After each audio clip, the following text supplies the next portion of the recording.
Сябры, всех вітаю. І зноў мы на нашым экстрэмісцкім канале, на том канале, дзе абмяркоўваюць важныя падзеі. І сёння мы будзем абмяркоўваць таксама вельмі важную падзею, якраз такую, якая тычыцца і жыцця самой краіны Беларусі, і жыцця кожнага беларуса, і якія і ў краіне знаходзяцца, і якія знаходзяцца за межам. Вось, таму што такія тэмы на ГОС-ТВ лукашэнкаўскам вам не распавядуць, не раскажуць. Таму наш канал і экстрэмісцкі. І сёння тэма, як вы маглі пабачыць, гэта якраз тэма падрыхтоўкі Лукашэнкі да вайны. Глядзіце, Кіеў кажа пра прыкметы падрыхтоўкі і спробы ўцягнуць Беларусь у вайну. А заходнія структуры часцей фармулююць гэта больш асцярожна. Такой, як працяг удзелу Мінска ў дапамогі Расіі, але без відавочнага пацверджання ўводу беларускіх войскаў. Але 17 красавіка 26 года Владимир Зеленскі, прэзідэнт Украіны, заявіў, што паводле дадзеных украінскай разведкі у памежжы Беларусі вядуцца дарожныя работы ў напрамках да Украіны і ствараюцца артылерыйскія пазіцыі. Ён напрост сказаў, што Расія зноў паспрабуе ўцягнуць вайну у вайну Беларусь. Пры гэтым, гэта была публікацыя ў Reuters, там азначалось, што дадатковых доказаў Зеленскі публічна не прадаставіў. Але ж ужо 21 красавіка былы кіраўнік МЗС Украіны Дмітрый Кулеба пералічвае 5 прыкмет небяспечнай падрыхтоўкі. Бесперапынную баявую падрыхтоўку беларускіх падраздзяленняў пры ўдзеле расіян, там вы ж памятаеце, што там ёсць і вагнераўцы там і так далей. Акцэнт на мабілізацыйную гатоўнасць і рэзервістаў, то бок людзей мабілізуюць, у нас жа як заўсёды. Потым былі ў сакавіку камандна-штабныя вучэнні і такая ж прыкмета гэта ўзмацненне супрацьпаветранай абароны. То бок ставяць ўсё больш і больш, то бок рыхтуюцца. І больш шчыльная каардынацыя арміі Расіі і Беларусі. Ёсць важная агаворка. Усё гэта, паводле яго ацэнкі, яшчэ не азначае такой неадкладнай атакі. То бок Кулеба кажа не пра ўварванне, напрыклад, заўтра, а што ствараецца інфраструктура для небяспечнай эскалацыі. І калі вось гэта ўсё звесці у адную рамку, атрымліваецца 4 такіх наратыва версій таго, што адбываецца. Першае, гэта украінская. Расія рыхтуе Беларусь да больш актыўнай ролі. І рызыку нельга недаацэньваць. Другая, беларуская афіцыйная. Ідзе абаронная падрыхтоўка, а не падрыхтоўка да нападу. Трэцяя, амерыканская. Лукашэнку трэба утрымліваць ад паглыблення ўдзелу праз абмежаваны торг, то, што зараз адбываецца, і дыпламатычныя каналы. І чацвёртая, яна больш такая агульнаеўрапейская і натаўская, то бок у іх супадаюць пазіцыі. Беларусь ужо з'яўляецца ўдзельнікам вайны і у форме тылавога, лагістычнага, ваеннага забеспечання Расіі. Таму пытанне не пра уступлення, а пра ступень далейшай эскалацыі. І вось усё гэта хацелось бы сёння абмеркаваць, і таму я пазваў у госці першую чаргу, конечно, гэта Вадзім Кабанчук, які з'яўляецца прадстаўніком аб'яднанага пераходнага кабінета па абароне. Другое, гэта Мацвей Купрэйчык, прадстаўнік Белпол, і Мікіта Забуга. Я даже яго прадстаўляць не буду, таму што там столькі ўсяго шмат, Мікіта, прабач, але ж зараз ён з'яўляецца першым нумерам спіса «Рух Воля». І таму таксама паглыблен у гэтую тэматыку, і таксама ён, хто ведае, хто не ведае, ён таксама часцяком там в Украіне. І шмат чаго ведае, што там адбываецца і так далей. Вітаю, сябры. Вітанне. Добрый дзень. Вітанне. І так, я прапаную, я буду задаваць зараз пытанне. Вось, а вы, вось як вы лічыце, можа ёсць якія там сведчанні, можа, распавядзіце, каб нашы гледачы у сябе ў галаве склалі вось чему рыхтавацца, што праисходзіць, ну і так далей. Таму што я лічу, што гэта самае галоўнае, каб людзі ведалі, што адбываецца. І першае маё пытанне, і пачнем мы, напэўна, з Вадзіма Кабанчука, а потым астатнія дадайце нешта. Якія прыкметы сапраўды сведчаць пра падрыхтоўкі Беларусі да вайны? То бок, што адбываецца? А якія прыкметы могуць быць толькі такой дэманстрацыяй сілы ці і псо? Как было зразумела нашим глядачам, что нормальный стан любой армии в любой краіне – гэта рыхтавацца до войны. Ці да, як тут было сказано уже, до нейкай эскалацыі. Калі мы говорим про то, ці готуецца Беларусь до уласна введення боевых дзеянняў падчас эскалацыі, то пакуль што таких прыкмет мы не бачым, потому что ёсць цэлы шэраг фактараў. Найперш гэта звязана з лагістычным забеспячэннем, з разгортаннем палявых шпіталёў, переходом на зачыненыя каналы сувязі і гэтак далей. Па-другое, ёсць палітычныя рызыкі, на якія рэжым, безумоўна, зважае, таму што, скажем так, ён знаходзіцца в полнай і вайсковай палітычнай залежнасці ад Расійскай Федэрацыі, і самастойна у яго няма ні сілаў вайсковых, ні палітычнай волі, каб рэалізоўваць самастойныя правакацыйныя планы ці планы нападу. Хутчэй за ўсё, гэта будзе каардынацыя разам з Расійскай Федэрацыяй. Так вот, дзеля того, каб рэалізоўваць некі серьезный сценар, патрэбна спачатку сабраць групоўку на тэрыторыі самой Беларусі. Мы таксама не бачым пакуль прызнакаў збірання такой групіроўкі. Ёсць еще шэраг ускосных фактараў, магчыма, мои калегі дададуць. Микита? Я частково толькі пагадзіўся з спадаром Вадзімам. Я ўсё ж хочу нагадаць, што Беларусь глыбока інтэгравана ў арбіту, так скажем, вайсковую расійскую і поўнасцю выконвае інтарэсы Масковіі. Таму мы згоду ці, скажем так, патэнцыял ўжо наконт патэнцыяла не вырашае Беларусь, а будзе вырашаць Масковія. І наколькі у яе хопіць патэнцыялу арганізаваць наступ, будзе вырашаць яна. Чалавечы рэсурс Беларусь мае, на жаль, или на шчасце, не ведаю, яна мае, і я думаю, што ніхто не будзе пытацца Лукашэнку, каб яго задзейнічаць. Аб гэтым мы трошачкі пазней, там у меня будзе пытанне наконт гэтага. Мацвей, як ты лічыш?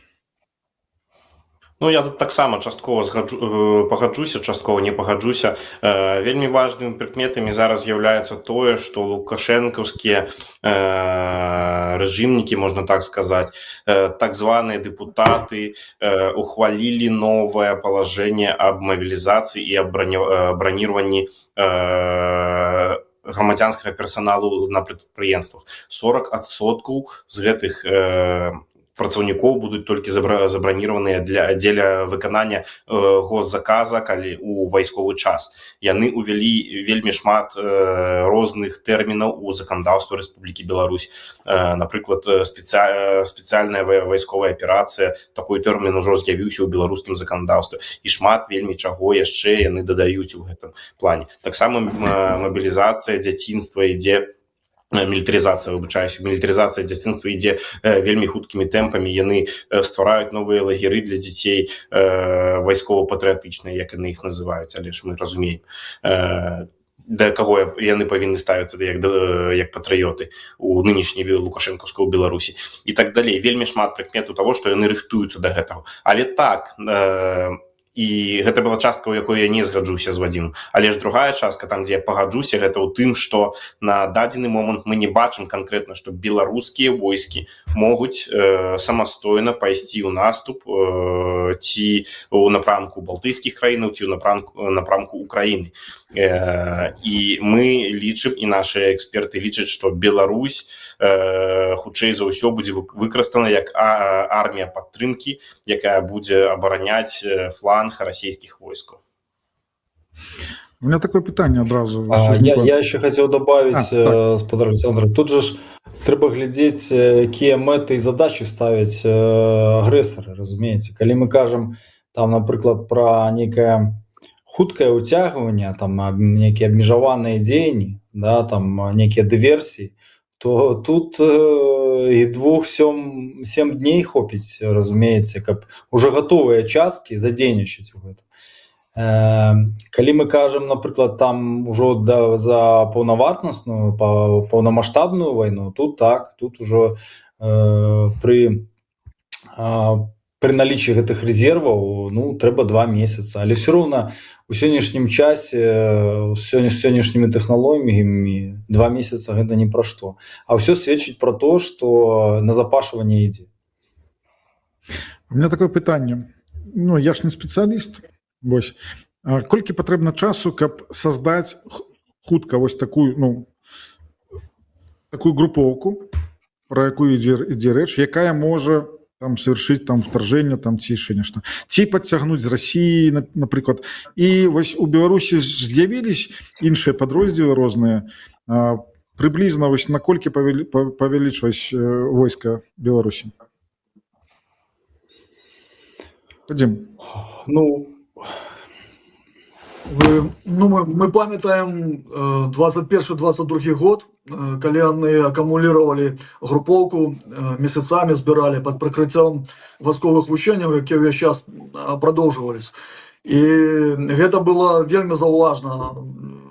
Тэрыторыя Беларусі фактычна вздоўж і поперак перекручивалась вайсковымі колоннами, технікай. Было вельмі багата расійскіх вайсковаслужбоўцаў, якія просто на пабытовым узроўні заходили тыя самыя крамы ці здымалі кватэры, іх было заўважна.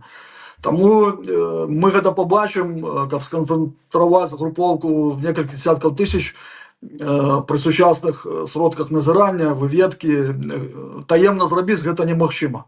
Сколько ім часу трэба, каб яе засяродзіць в Беларусі? Ну, мінімальна гэта месяц, но зноў-такі, які мы разглядаем сцэнар. Ёсць сцэнар абмежаванай эскалацыі, калі, напрыклад, яны могуць дзейнічаць спецназам толькі, то гэта вельмі хуткі час разгартання.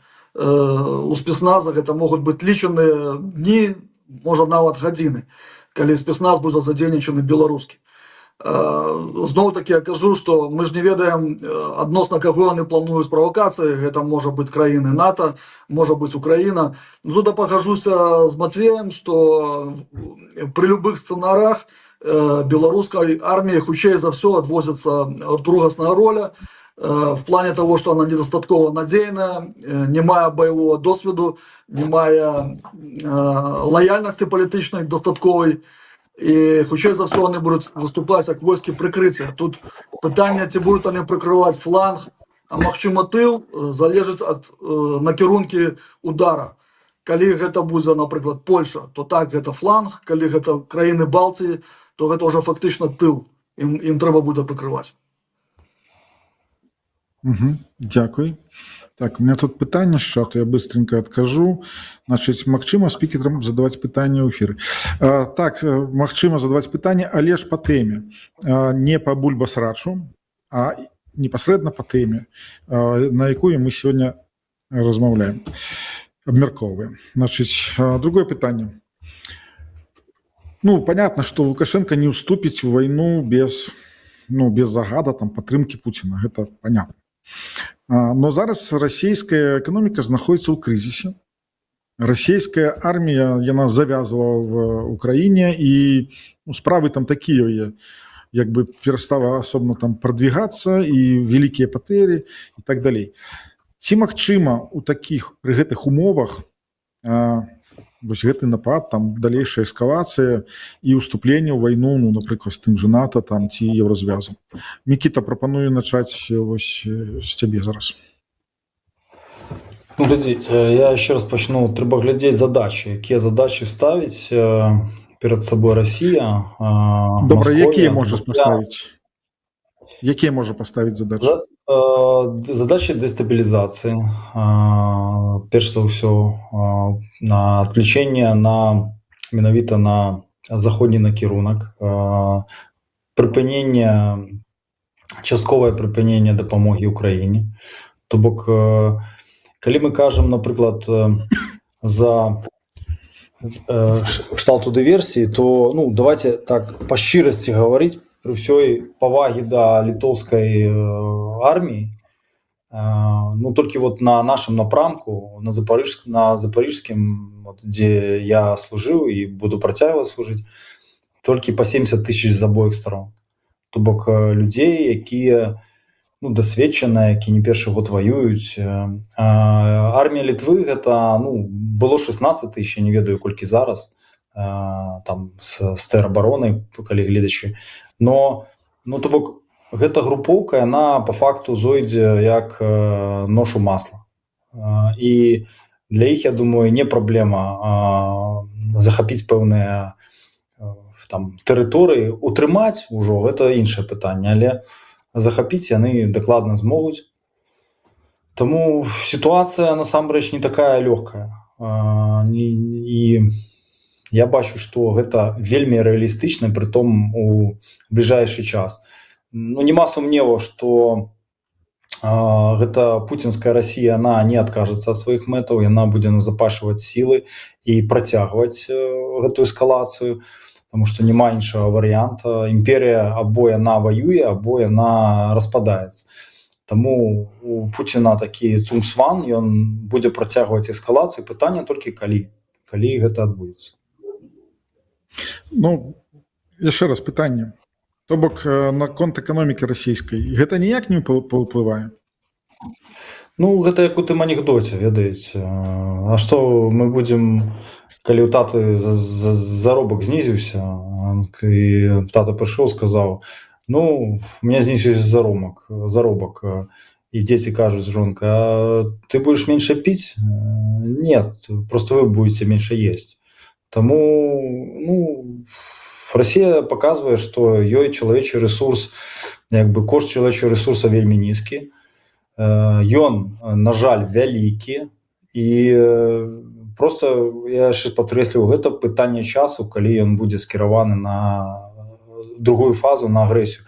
І то, што ў гэтай агрэсіі будзе уцягнута Беларусь, гэта дастаткова просто на карту паглядзець. Таму для гісторыі, вось як кажа спадар Вадзім, там 2 месяцы, я згоден з ім, што для паўнамаштабнай, калі ёсць гэтыя пэўныя рэсурсы, можна і за 2 месяцы зрабіць, а аперацыю спецназа можна там і за нядзелю арганізаваць. Гледзячы, якія мэты. Матвей, я бы тут дадаў. Так. Я і хацеў звярнуцца да цябе. Мне больш цікава, шмат прыходзіць дакументаў па ўсіх гэтых пытаннях, так? Вось я хацеў бы, каб гледачы пачулі, пра што ідзе размова. Так, тут таксама, як заўсёды, некалькі кропак, на якія трэба глядзець. Пачнем, па-першае, з мабілізацыі. Так, Расія мае вельмі вялікі мабілізацыйны рэсурс, вельмі вялікі, і гэта вельмі такая сур'ёзная праблема для краінаў НАТО, у тым ліку для Беларусі і для Украіны таксама. І што зараз адбываецца ў Расіі? У Расіі зараз блакуецца інтэрнэт, у Расіі зараз з усіх старон прасоўваецца гэты месенджер Макс, праз які трэба заходзіць там на іхнія сайты, госуслугі і так далей, і так далей. То бок ён абавязковым становіцца месенджерам. Праз гэты месенджер яны ўжо таксама узгаднілі і падпісалі такі закон, што яны у Расіі таксама могуць атрымліваць павесткі электронным спосабам. Што гэта азначае? Што праз гэты месенджер будуць рассылацца масава павесткі, і тое, што Расійская Федэрацыя зараз, блакуючы інтэрнет, каб не распаўсюджвалася інфармацыя і так далей, яна рыхтуецца да маштабнай мабілізацыі. Будзе другая, можа быць, трэцяя вална мабілізацыі. Гэта ўжо амаль што 99%, што гэта адбудзецца, я думаю, што да канца гэтага года. Гэта па-першае, пра мабілізацыйны рэсурс. Па-другое, зараз Расія вельмі добра выкарыстоўвае сітуацыю з армузскім пралівам, тое што цэны на паліва, на нафту і так далей вельмі хутка растуць, і тое што з Расіі знялі часткова санкцыі на продаж нафты і так далей, гэта таксама вельмі важны фактор, на які трэба улічваць. І зараз мы можам паглядзець на тое, што напрыклад сёння ці учора прэзідэнт Зеленскі зрабіў заяву, што так, гэта такая сітуацыя, што не холодна, не жарка, ці будзе прадаваць Расія нафту, там газ і так далей, ці не будзе. Але ж аднак я б тут паспрачаўся, бо для Расіі гэта кожны мільярд ідзе на лік, бо Белпол атрымліваў такія дакументы аб тым, што ўжо напрыканцы 24 года Расія затрымлівала выплаты па вайсковых кантрактах для беларускіх прадпрыемстваў. Былі затрымкі, прычым сур'ёзныя. Плюс у гэтым жа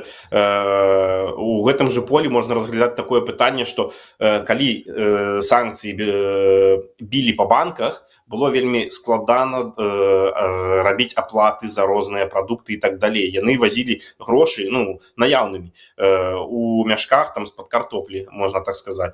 І гэта займала вельмі шмат часу. Зараз мы бачым, што з галоўнага банка вайны Беларусі, Белінвестбанка, знялі санкцыі. Гэта ўжо паляпшае ім сітуацыю. З некаторых расійскіх банкаў таксама там санкцыі знялі пад выглядам таго, што гэта трэба, каб там нафту гэтую распрадаць, каб цэны на нафту вельмі вялікія не былі і так далей. Але ж ёсць пэўныя моманты, якія сведчаць і аб іншых там мерапрыемствах з гэтымі банкамі. Таму гэта другі такі пункт, які вельмі важны.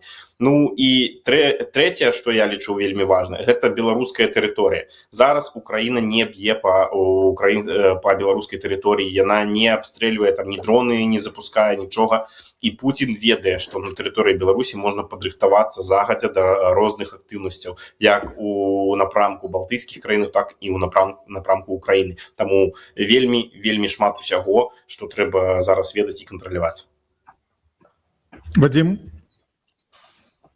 Калі гаварыць пра эканоміку як фактор, які можа спыніць агрэсіўныя намеры Расійскай Федэрацыі, то я ў гэта не веру, таму што, як паказвае гісторыя вядзення імі войн, у іх былі часы, калі, напрыклад, падчас Другой сусветнай вайны, калі мільёны людзей паміралі з голода в тылу, аднак яны не спынялі баявыя дзеянні, не вялі іх далей. Ці мы памятаем, якія там, напрыклад, арабскія заробкі атрымлівалі калгаснікі, в калгасах. Але гэта не замінала Савецкаму Саюзу весці войны і спецыяльныя вайсковыя аперацыі па всему свету.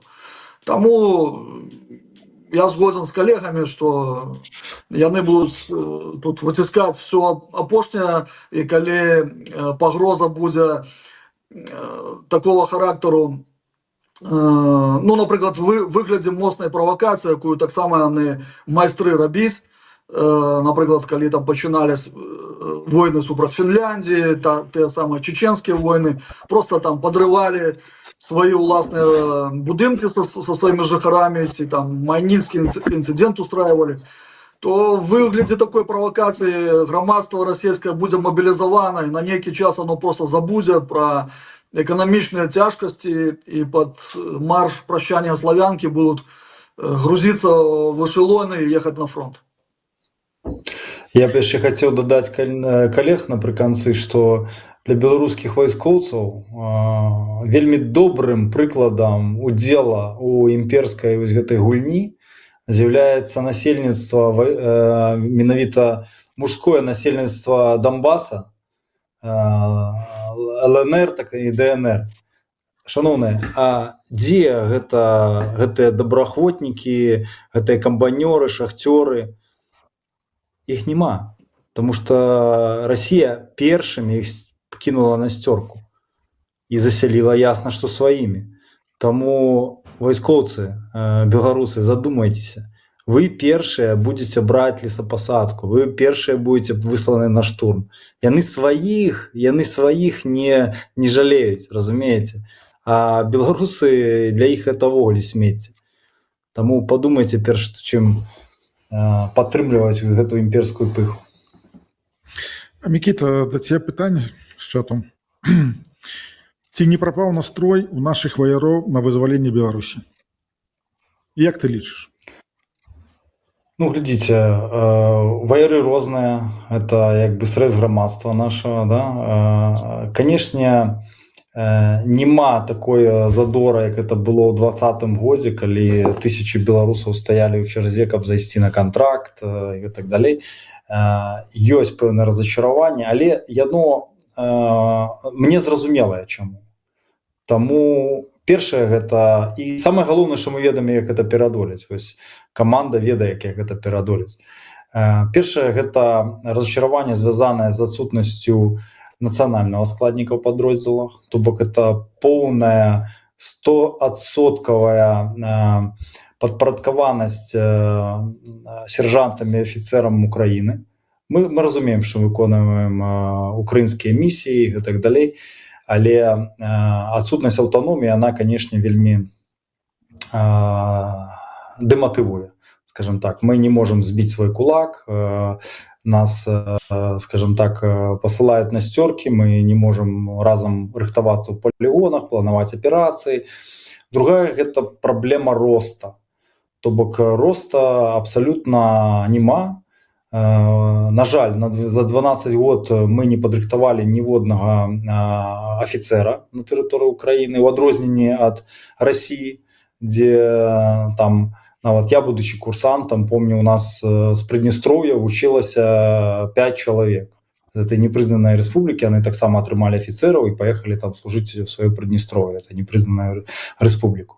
А вось з Украінах у нас няма такіх, і эліта на сённяшні дзень не рыхтуецца, і это таксама дэматывуе беларусаў, тому што много з гэтых добраахвотнікаў гэта ўжо гатовыя камандзіры, ну, як мінімум там роты, взвадоў, а то можа і батальёнаў. Таму вось гэта таксама дэматывуе. Ну, і розныя сацыяльныя такія гаранты, пра якія не буду казаць. Але вось гэты канфлікт, які набліжаецца, ён,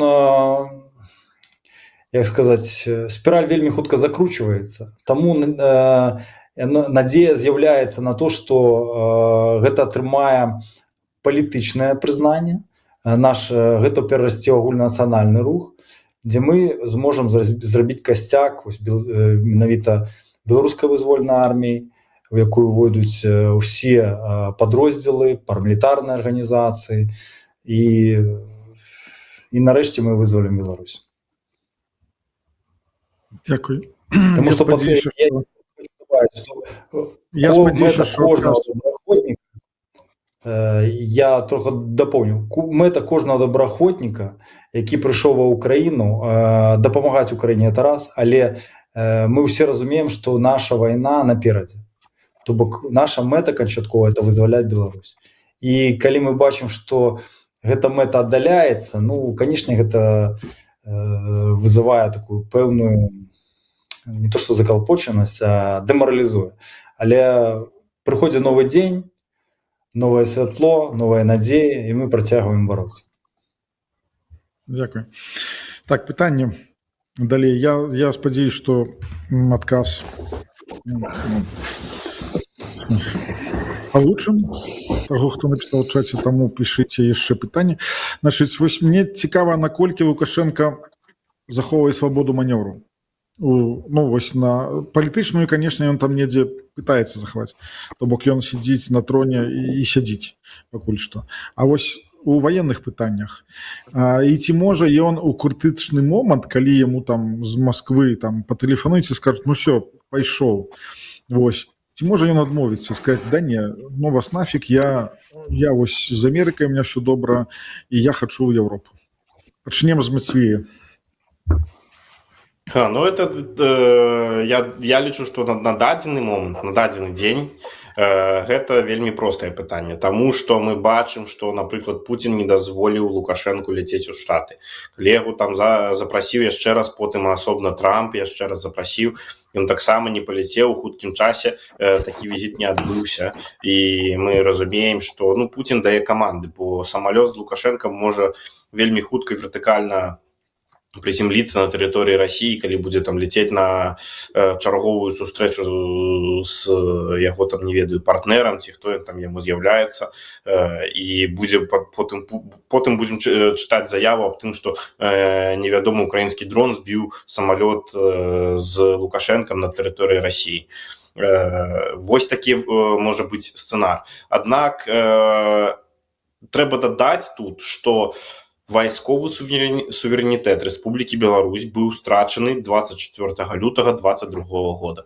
І Лукашенко поўнасцю яго страціў. Так, ён захоўвае зараз лакальнае ўпраўленне войскамі, аднак мы разумеем у Белполе, што калі будзе адданы загад з Расіі, то ёсць высокія высокарангавыя афіцеры ў беларускім войску і ў беларускім так званым міністэрстве справ, якія будуць выконваць расійскія загады. Мы гэта ведаем ад людзей знутры сістэмы. Вадим. У нас ёсць канкрэтны прыклад з найноўшай гісторыі, як Беларусь страціла свой вайсковы суверэнітэт, да і палітычны суверэнітэт таксама. Калі в 22-м годзе пашла гаворка про то, што трэба разблакаваць судаходства по Чорному морю і прымалі спагадненне по так званай зерновой сделке, зерновой угодзе, як казалі в Украіну, то по адной з прапаноў гэтае збожжа павінна было ісці праз Беларусь транзітам на літоўскія порты. Ось, каб не адбылось гэтага сцэнара, в паветраную прастору Беларусі 2 раза заходзіў летак Расійскай Федэрацыі і выпускаў ракеты по Украіне фармальна з тэрыторыі Беларусі. Гэта ўжо калі было дасягнута нефармальнае пагадненне і абстрэлы ракетныя былі прыпынены з тэрыторыі Беларусі. Такім чынам расіяне паказалі, хто гаспадар в гэтай гульне, і паказалі Лукашэнку яго месца. Я перакананы, што калі у Пуціна зноў саспее ягоны план по наступнай эскалацыі, Лукашенко ці будзе яго выконваць, ці ён будзе прыбраны тым ці іншым метадам, на яго месца паставяць проста іншую марыянетку. Абсолютно згоден з калегамі. Лукашенко не суб'ектен.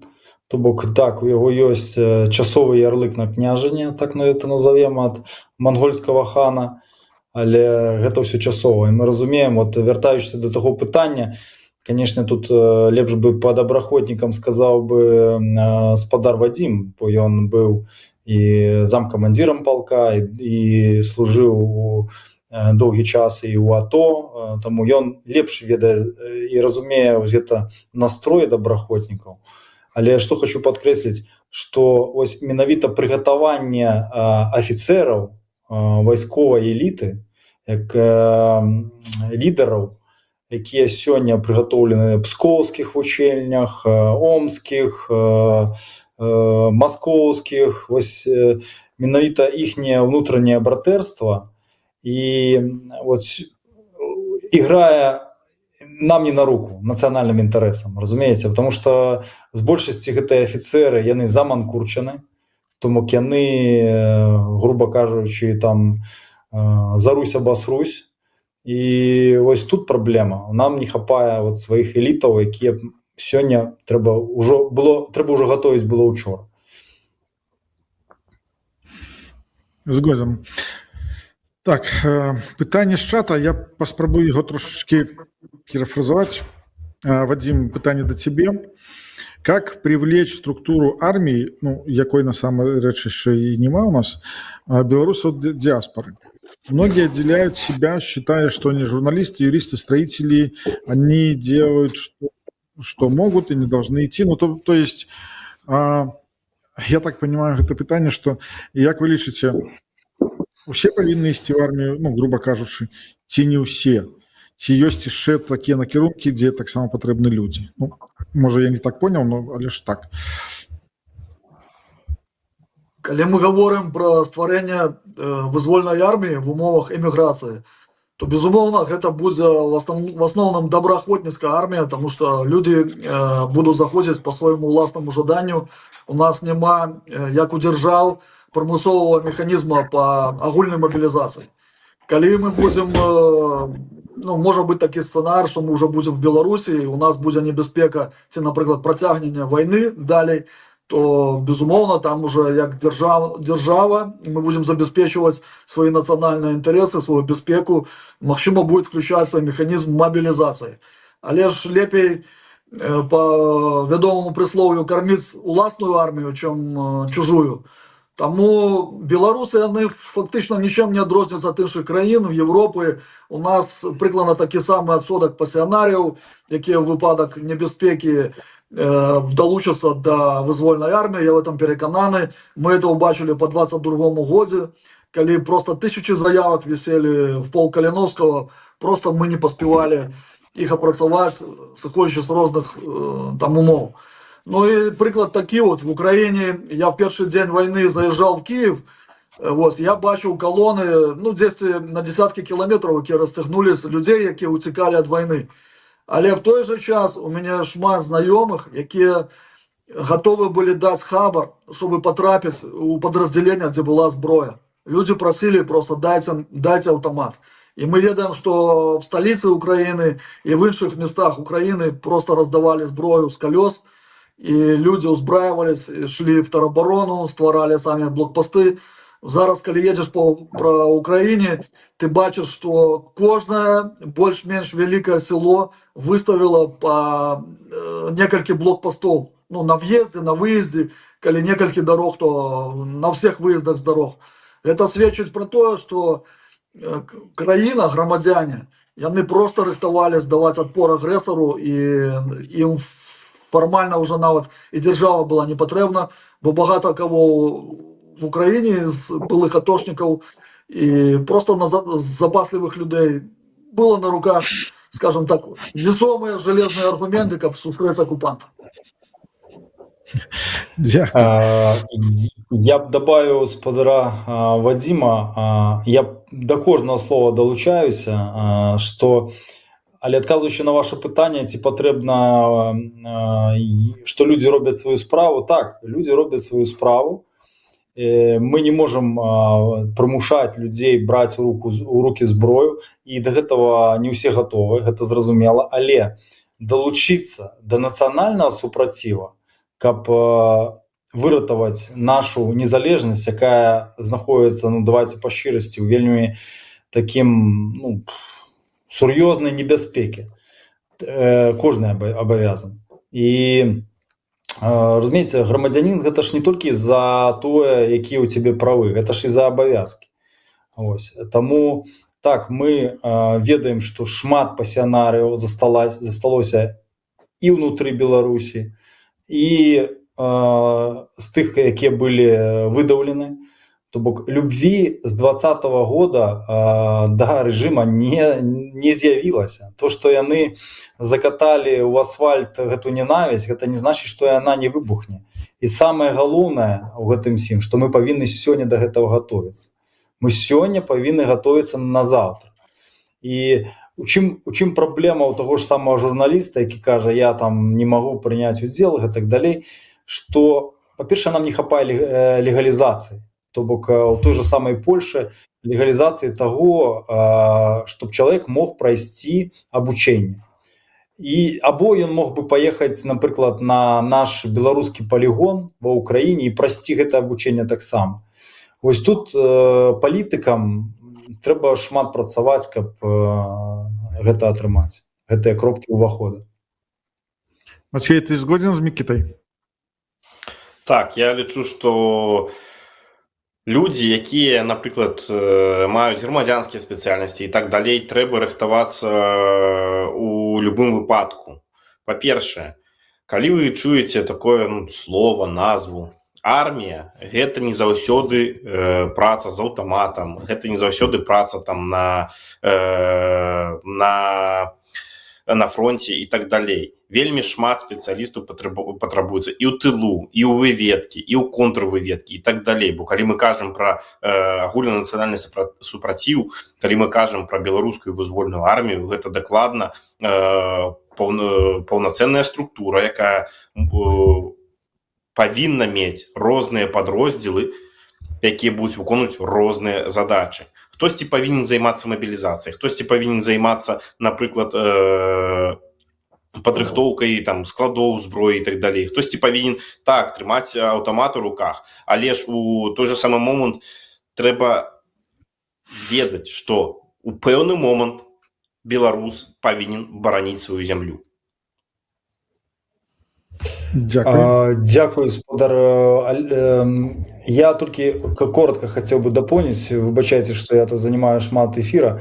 Я толькі хотел бы сказать, что нават ва Украине, чтобы наши шановные глядачи разумели, 20%, грубо кажучи, з'являються штурмовиками, знаходяться на передовой, на фронте, и 80% працюють на гэтыя 20, разумееце? Тому я закликаю наших белорусов и белорусок не бояться уступать у Збройныя сілы Украины, атрымоўваць вайсковыя спецыяльнасці, атрымоўваць пэўны опыт, і вы нам усе спатрэбіцеся. Таксама хотел бы звярнуцца да тых, хто прайшоў праз падроздзелы, хто зараз сышоў з кантракта. Не пропадайте, захоўвайце сувязь з пабрацімамі. Ваш опыт нам таксама спатрэбіцца. Те людзі, якія ўнутры Беларусі, калі ласка, мы разумеем, што вы зараз у гулагі. Беражыце, калі ласка, сябе, шукайце аднадумцаў з блізкіх вам людзей, магчыма, нават сваякоў, рабіце тройкі, пяцёркі. Мы будзем думаць, як зрабіць інфраструктуру, каб з вами звязацца, і чакайце нашых прыказаў.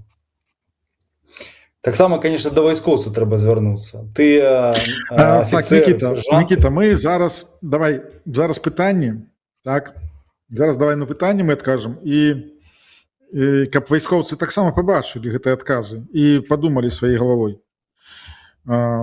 Вось мне зараз цікавіць, як пра Трампа не спытаць, так? Усе ведаюць, што ён творыць там у міры, але ж мы гэтага не будзем касацца. Мяне больш цікава вось іх лінія паводзінаў з Беларусю. І яны мяркуюць, што такім чынам яны Беларусь неяк там ад Расіі адарвуць. Вось гэтае частковае там змягчэнне там санкцый і так далей.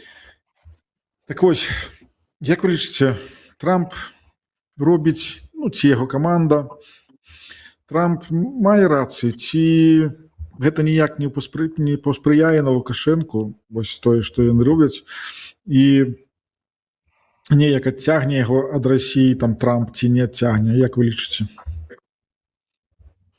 Што бліжэй да Лукашэнкі? На мою думку, амерыканцы ведуць больш складаную гульню. Яны памылкова уважаюць, што ім атрымаецца адарваць Расію ад Китая, раз'яднаць іх. Бо свет ідзе к глобальнаму сутыкненню, будуць два асноўных супернікі, гэта США і Китай. Так вось, Лукашенко, ён разглядаецца амерыканцамі як нейкі такі дадатак да Расійскай Федэрацыі пад кіраваннем Кремля. І я думаю, зараз в логікі такой адбываюцца перамовы, што от праз Лукашенку спрабавалі намацаць нейкія падыходы да адміністрацыі Путіна дзеля того, каб спыніць вайну в Украіне, выйсці на заміренне. Ёсць яшчэ дробныя бізнес-ініцыятывы, інтарэсы, але на фоне геапалітыкі гэта, в прынцыпе, не вельмі сур'ёзна, іх можна не ўспрымаць в раскладзе. То бок ты лічыш, што калі кажуць, што амерыканцы пытаюцца адарваць ад Расіі, то гэта трошачкі не так.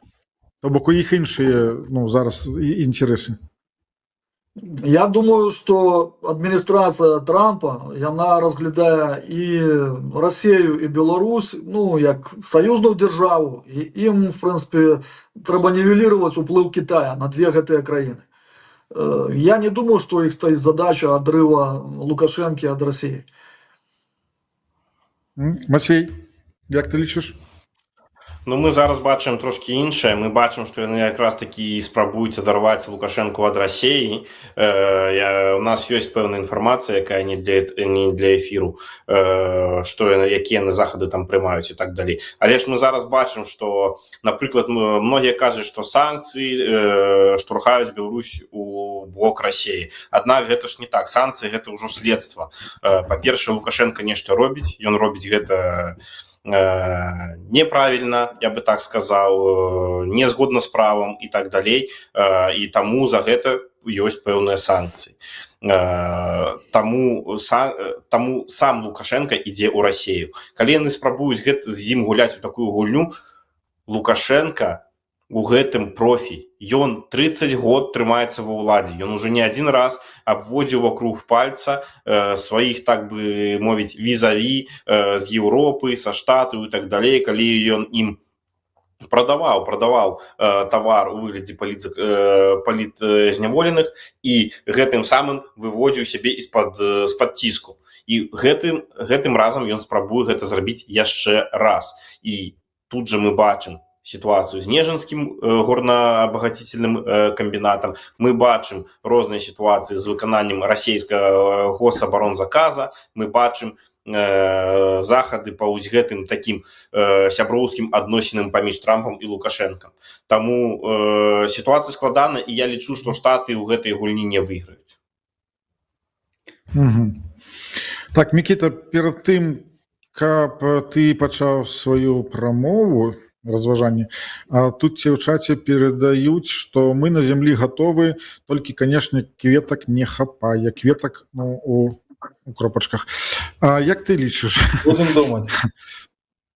Як ты лічиш, американцы?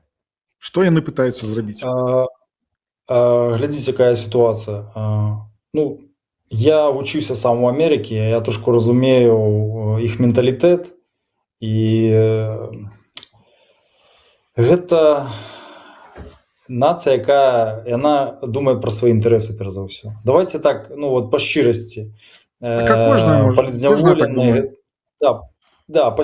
палізняволеныя, ну дзе палізняволеныя, а дзе інтарэсы штатаў.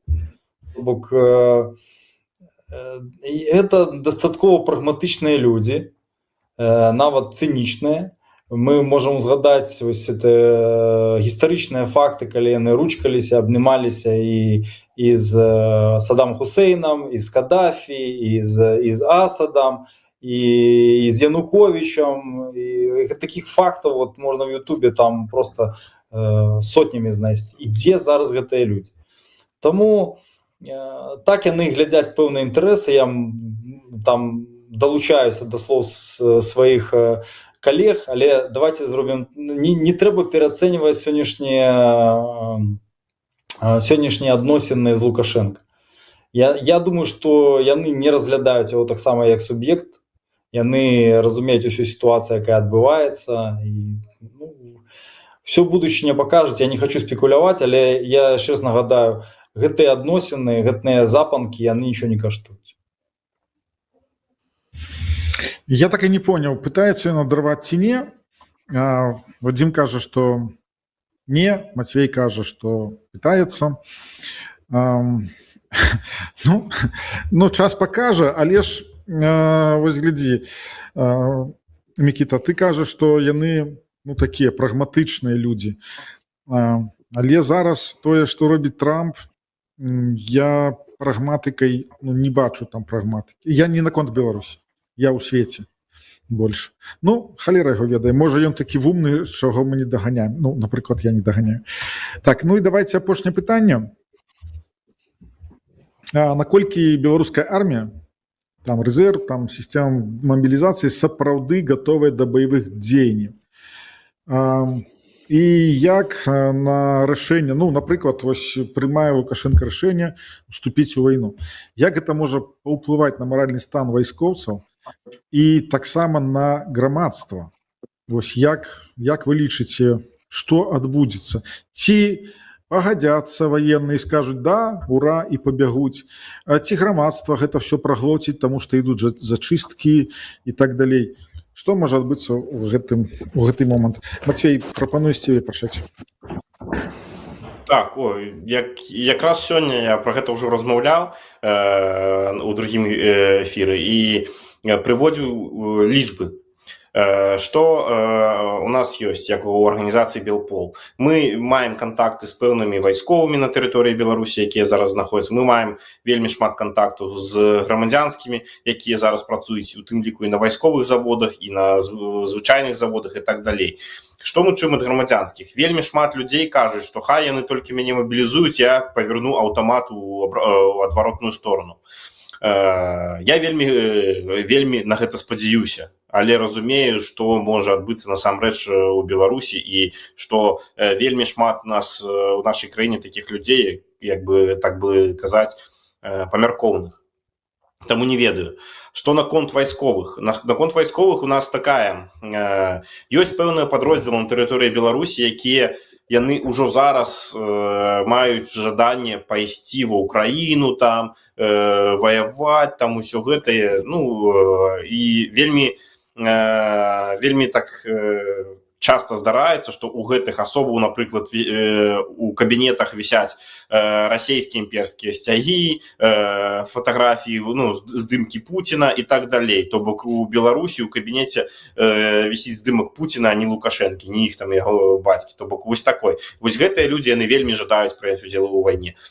Іншыя афіцэры, з якімі мы размаўляем, афіцэры, звычайныя вайсковыя, яны кажуць так, што мы, як казаў Мікіта, любві да Лукашэнкі ў нас не з'явілася. За гэтыя 5-6 год нічога там не змянілася. Мы яго да гэтага моманту ненавідзім. Але ж, калі прыйдзе загад, мы будзем яго выконваць. Вось такая сітуацыя з таго, як мы з людзьмі размаўляем і што нам кажуць. Так, дзякуй. І я бы хацеў зараз, каб Вадзім, як міністр обороны, скажем так, сказаў бы, калі такая сітуацыя, што можна зрабіць? Як можна паўплываць на тое, каб вось гэтыя, тыя, у якіх вісіць Пуцін, гэта ўжо з імі ўсё понятна, іх гарбатага магіла ісправіць. А з тымі, хто кажа, мы будзем выконваць загад, што можна зрабіць, каб яны сказалі, мы не будзем его выконваць? Звичайно, таких людей, які рвуться в бой і хочуть виконувати злочинні загади, вже спиняє близький прильот гаубичного снаряда. Тоді вельми хутко чоловік приходить, як кажуть, в відповідність ситуації і розуміє, що ніякі Путін і Лукашенко, вони не варті одного і унікального чоловічого життя власного. Що тичиться, які ми можемо пропонувати альтернативу, найперше треба пам'ятати, що навіть отримавши загад, це не є вирок, завсюди є вихід з ситуації. У мене був близький свояк, коли почалась війна в Україні, і він казав, тільки я вирішу, куди поїде моя техніка, і чи поїде вона на Волгу. Да, є можливість, як кажуть, відкосити, захворіти, є можливість саботовать, проводить итальянский страйк. Есть возможность перейти на наш бок, на бок белорусской вызвольной армии. И мы такую альтернативу для этих войсковцев выставим. Я нагадаю, что, например, армия Асада в Сирии, она на полову дезертировала подчас громадянской войны в Сирии. И нам варто пам'ятати, що воюють не зброя і не технології, воюють люди. Навіть коли їм дати саме новішу зброю технології, коли у них немає мотивації і жадання воювати, вони не будуть воювати. Так ось нам треба агульними намаганнями зробити все, щоб зменшити цю можливість ведення бойових дій для білоруської армії, бо це просто збереже чоловіче життя по обидвох боках потенційного фронту. Мікіта, на канцоўку вось ты так хацеў звярнуцца да беларускіх вайскоўцаў. Прапаную гэта зрабіць зараз. Дзякуй, спадар Алесь. Я толькі вярнуўшыся да вашага пытання наконт вайны, гатовая, не гатовая. Тут, разумееце, насамрэч, вот мы размаўлялі не так даўно там з високопоставленим генералом сухопутних войск. Ми з ним там трошку подискутували. Генералом яким? Білоруси не готові. Генералом яким? Я не буду... Не, я понимаю. Якої країни? Украина. И мы дискутовали на того, готовая армия, не готовая. Я думаю, что мы пришли до висновы, что поміж готовая и не готовая тут, як сказать, некалькі боёў. Ось спадар Вадим так само, думаю, може пацвердзіць, потому что на вайне вельмі хутка вучацца людзі. Вельмі хутка вучацца. Па-другое, трэба разумець, што сёння тэхналогіі і сёння вайна настолькі хутка развіваецца, што, напрыклад, полгады, калі ты заходзіш на контракт і праз полгады, напрыклад, вяртаешься, ўсё ўвогуле па-іншаму. Таму тут таксама вот тая дапамога вагнероў, якая была, напрыклад, со стороны там, ну, беларускаму войску, яна можа быць ужо не актуальна, напрыклад, там праз некалькі месяцаў. Это так да вашага пытання, да вашага адказа. Што датычыцца нашых беларусаў? Глядзіце, у нас нема іншых беларусаў. Да, і вайскоўцаў... Канал праглядаюць ГБшнікі 100%, ім вельмі цікавіць, аб чым мы размаўляем, яны потым это аналізуюць, і потым кажуць, што войска ўжо ёсць. І ГБшнікі таксама нашыя людзі, і сярод іх таксама ёсць афіцэры, якія захавалі вернасць прысягі беларускай нацыі, а не гауляйтару бульбяному. Тому я разумею, што ў нас нема... Нам Ілон Маск не прывязе іншых беларусаў. Таму трэба проста беларусам тлумачыць, што гэта вайна несправедлівая. Любы чалавек з мінімальным розумам гэта разумее. Вось. Я, напрыклад, малюся кожны дзень... Чакай. А ты думаеш, што да беларускіх вайскоўцаў гэта вось неяк дойдзе, што вайна несправедлівая там і так далей. Яны скажуць, блин, ну калі яна несправедлівая, то мы зараз не пойдзем, напрыклад, воевать. Я далей продолжу, и вы зразумееце, што я хочу сказаць. Напрыклад, я малюся за тое, каб не быць на месцы того же самого РДК или Легиона Свободной России и не стралять у своих соотечественников, разумеется. Гэта для мяне вельмі важно, але падкрэсліваю, беларусы гэта еўрапейская нацыя, у яе няма гэтай імперской пыхі, і нам сегодня просто трэба пераконваць наших вайскоўцаў сапатаваць гэтыя приказы, не выконваць гэтыя злачынныя приказы і рыхтавацца. Таксама шукаць аднадумцаў паміж сабой і чакаць приказы. Потому что сёння ўсё акселерируецца. Нема сэнса паміраць за гэтага хворага чалавека, за гэтых двух хворых людзей. Вось. Беларусь у нас одна.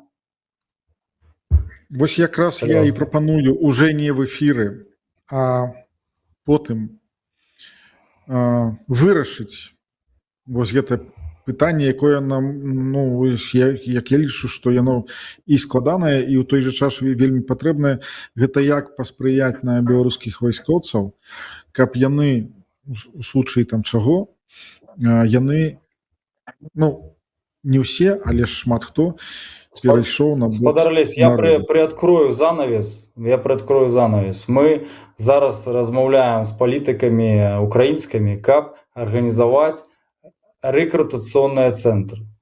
То бок, каб на час калі ўсё ж таки імперія, ось эта Масковія захочуць зманкурціць і адправіць беларусу ваяваць, каб тыя ведалі, што ў іх будуць сацыяльныя гаранты, што яны могуць перайсці на сторону святла і далучыцца да нацыянальнай вызвольнай арміі.